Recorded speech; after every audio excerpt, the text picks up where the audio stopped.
This is a case that was immediately labeled as settler violence, but it may have been perpetrated by the IDF. Either way, the result is the death of a 38-year-old Palestinian, Hamdi Na'asan, who was killed near the Ramallah area village of Al-Mughayir.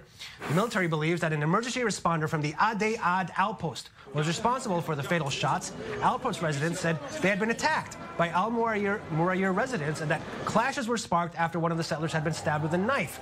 They then pursued the Palestinians into their village, where they admit shooting in the air after feeling their lives were in danger, but they said that the army also used live fire.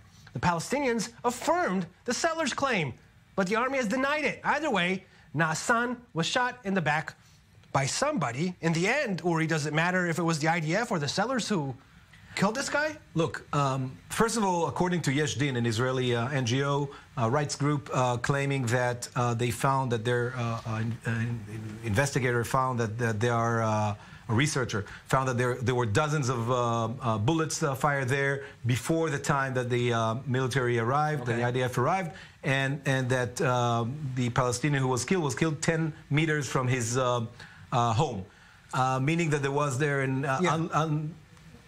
unleashed fire power.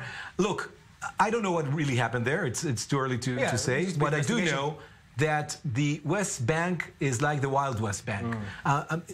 There specifically in the outposts land, the outposts are, even according to Israeli, are illegal, and there's no law there. It's a good segue to a quote that I want to read you, and you'll respond to that. It talks exactly about that, and this is from Mordechai Kremnitzer, who's a judicial pundit in Haaretz. It talks about basically how justice is done, I think, in the West Bank. Here's what he says. There's a temptation among law enforcement agencies to bow their heads, to lower their profile, and to conduct themselves in a manner so as not to arouse the anger of the rioting settlers and their many supporters. Precisely because of this, this is the supreme test of law enforcement agencies in the territories. Their surrender to this fear is the surrender of the rule of law to its violators. The Israel police and Shin Bet, the internal security service, must buckle down as if Jews were the victims.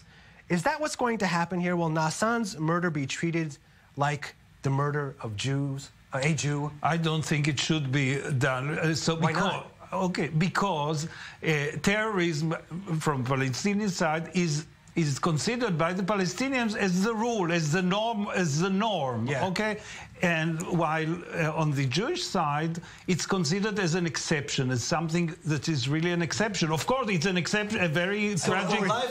Death of a person should be treated differently? I can't believe I'm hearing this from you. Look at the fact... Look only Shimon Rikli or someone like that, but from you to hear something like that? Look, consider the fact that we are sitting here and talking about such a thing.